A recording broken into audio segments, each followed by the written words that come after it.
24/7 Teachers Training, a lesson-by-lesson tutorial for homogeneous teaching. We are an EdTech textbook publisher.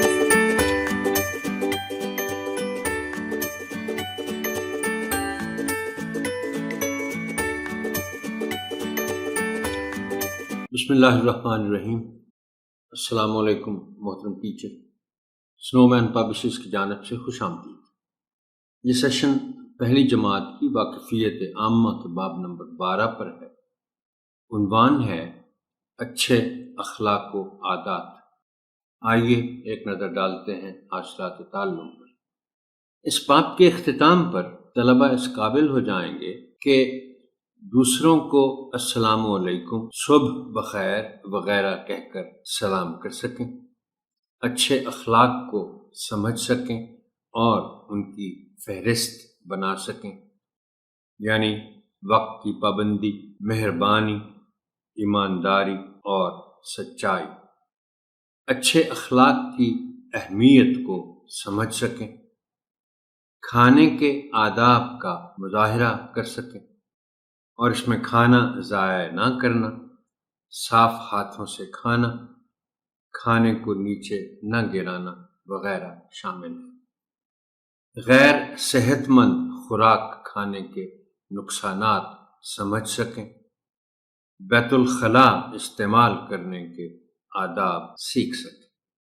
بچوں کو باب کے عنوان تک لے جانے کے لیے اور ان کی کتابیں کھلوانے سے پہلے آپ ایک موضوع تمہید اٹھائیں گے، باب کے عنوان کا اعلان کریں گے اور پھر کتابیں کھلوائیں گے۔ تمہید اٹھانے کے لیے درج ذیل نکات پیش ہیں، تاہم یہ حرف آخر نہیں ہے۔ بہتر سے بہتر تمہید کے لیے آپ کی فکری جستجو جاری رہنی چاہیے۔ بچوں سے درج ذیل سوالات پوچھیں۔ محترم ٹیچر، یہ چونکہ پہلی جماعت کے بچے ہیں تو ان سے ظاہر ہے انہی کی ذہنی سطح پر مبنی سوالات پوچھے جائیں گے، اور ایک دو الفاظ ایسے ہیں جو بچے بار بار اپنے والدین یا بڑوں سے سنتے ہیں، اور وہ الفاظ ہیں اچھا بچہ کے، یعنی ہر شخص، ہر بڑا والدین ضرورت کے وقت انہیں یہ کہتا ہے کہ اچھے بچے بنا کرو۔ مقصد یہ ہے کہ یہ دو الفاظ اچھے بچے، اچھا بچہ ان کو بار بار سننے کو ملتے ہیں۔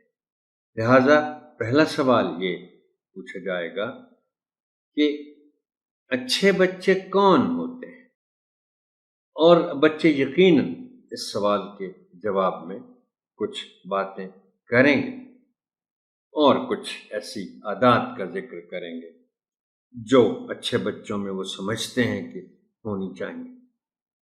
اس کے بعد آپ ان سے پوچھیں گے کہ کون سی عادتوں کو اچھی عادتیں سمجھا جاتا ہے۔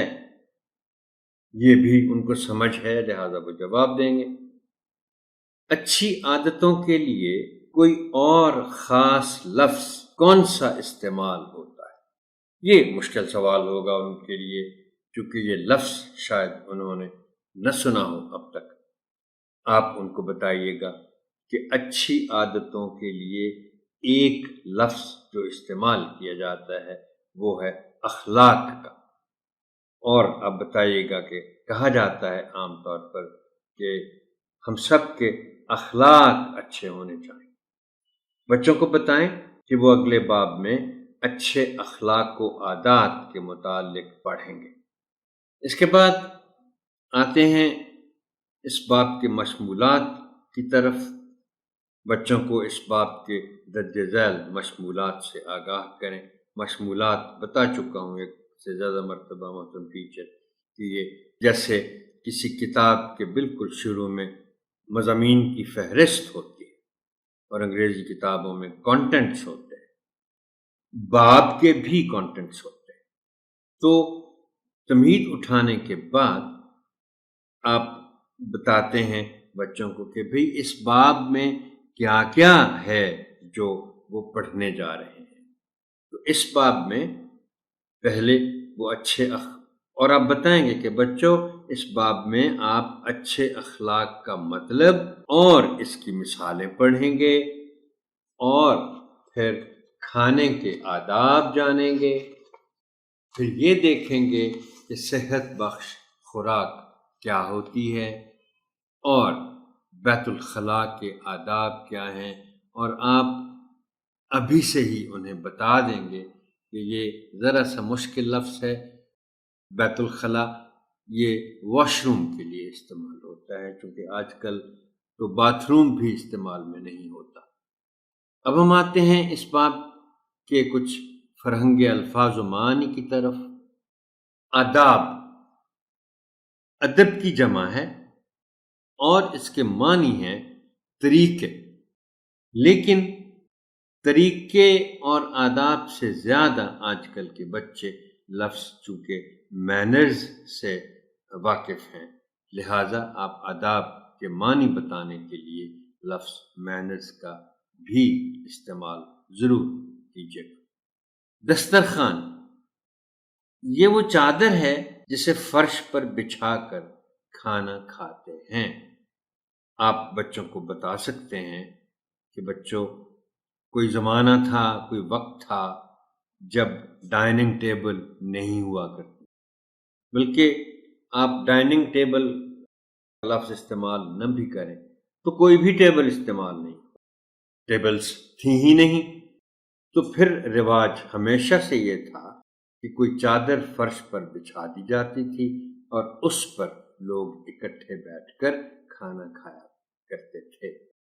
لیکن آپ یہ بھی بتائیے گا کہ لفظ دسترخوان بہت وسیع ہے، آپ جہاں بھی کھانا کھائیں اس کے لیے لفظ دسترخوان استعمال ہو سکتا ہے۔ نوالا لقمہ جس کو آپ کہتے ہیں کہ ایک دفعہ کھانے کا وہ حصہ جو آپ ایک دفعہ منہ میں ڈالتے ہیں، اسے نوالا کہتے ہیں۔ صحت بخش جو صحت دے، صحت کے لیے اچھا۔ اب اگر آپ لفظ بخش پر بچوں کی توجہ مبذول کرائیں تو بخش کے معنی ہوتا ہے دینا، بخشنا، دینا۔ جو صحت بخشے، صحت دے جو چیز، اس کو صحت بخش۔ نشو و نما پرورش، پھلنا پھولنا، بڑے ہونا، اور یہ سب جانداروں کے لیے استعمال ہوتا ہے، انسانوں کے لیے بھی، جانوروں کے لیے بھی، اور پودوں کے لیے بھی۔ لیکن محترم ٹیچر آپ ذرا غور سے دیکھیے گا اسکرین پر کہ اس لفظ میں نون پر زبر ہے، اسے عام طور پر غلط پڑھا جاتا ہے۔ نشو و نما، نما کے اور معنی ہے، نما کے معنی ہے دکھانا، تو یہ نشو و نما ہے۔ برعکس، الٹ، آلودہ جس میں گندگی اور دوسری نقصان دہ چیزیں شامل ہوں اسے آلودہ کہتے ہیں، اور اس سے پھر لفظ آلودگی بھی بنتا ہے۔ اجناس غلے کی اقسام جیسے گندم، مکئی، دالیں وغیرہ جو کھیتوں میں اگتی ہیں پھر کاٹی جاتی ہیں اور ہم تک پہنچتی ہیں، انہیں اجناس کہتے ہیں۔ اشیاء لفظ شے کی جمع ہے، اس کے معنی ہیں چیزیں۔ اب ہم آتے ہیں متن سے متعلق تشریحات کی جانب۔ ہمارا بولنا، ہمارا عمل اور ہماری سوچ ہمارے اخلاق کو کیسے ظاہر کرتے ہیں۔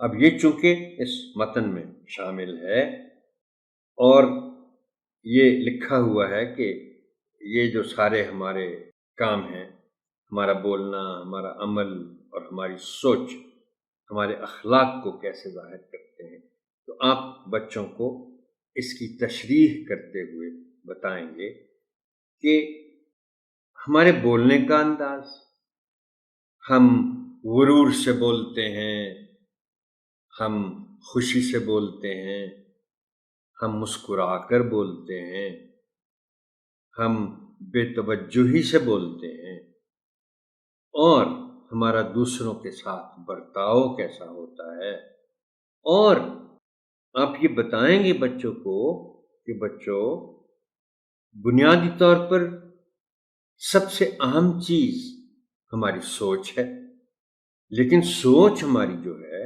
وہ ظاہر ہوتی ہے ہمارے بولنے سے اور ہمارے عمل سے، اور یہ ساری چیزیں مل کر ہمارے اخلاق کو ظاہر کرتی ہیں۔ لیکن کیسے؟ اب دیکھیے، ایک آدمی غلطی اگر ہو جاتی ہے اس سے، مگر وہ اس پر معافی مانگتا ہے، یہ اس کے اخلاق کو ظاہر کرتی ہے بات۔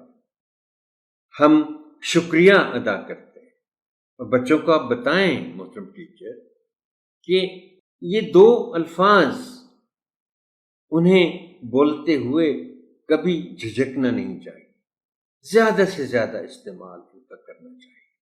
ایک ہے شکریہ، دوسرا ہے معاف کرنا۔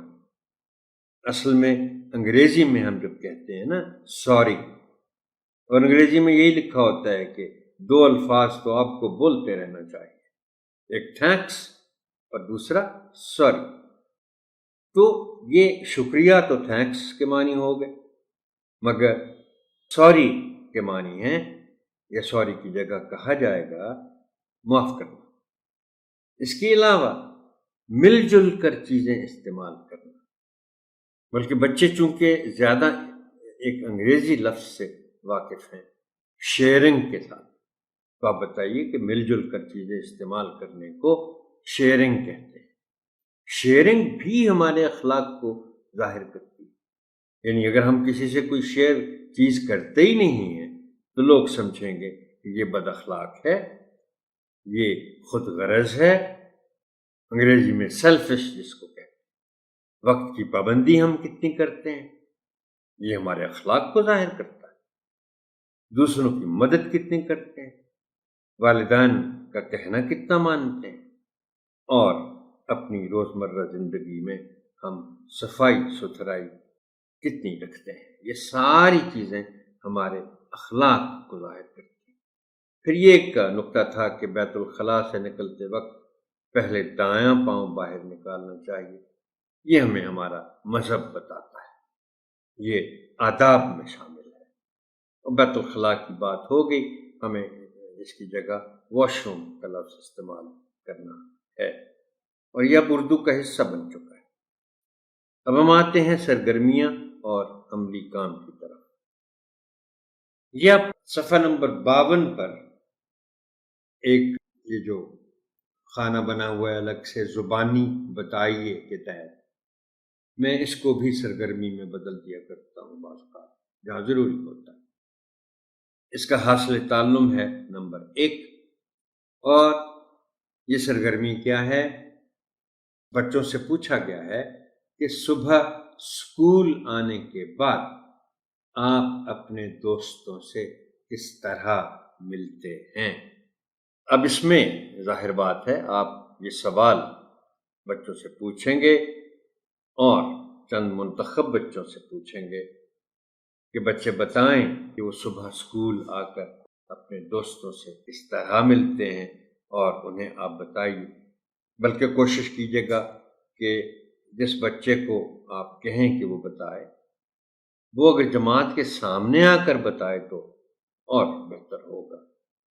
اور پھر ان کو بتائیں کہ آپ صبح آ کر خوشی خوشی سلام کرتے ہیں اپنے دوستوں کو، ان سے ہلکی پھلکی گپ شپ کرتے ہیں، کسی سے ناراض اگر ہیں آپ تو کوشش کی جانی چاہیے اس کو بھی آ کے سلام کریں، اسی طرح دوستی دوبارہ پیدا ہوگی وغیرہ وغیرہ۔ محترم ٹیچر، یہ سیشن یہاں تک ہی۔ آپ کی سماعت کا شکریہ۔ اللہ حافظ ناصر۔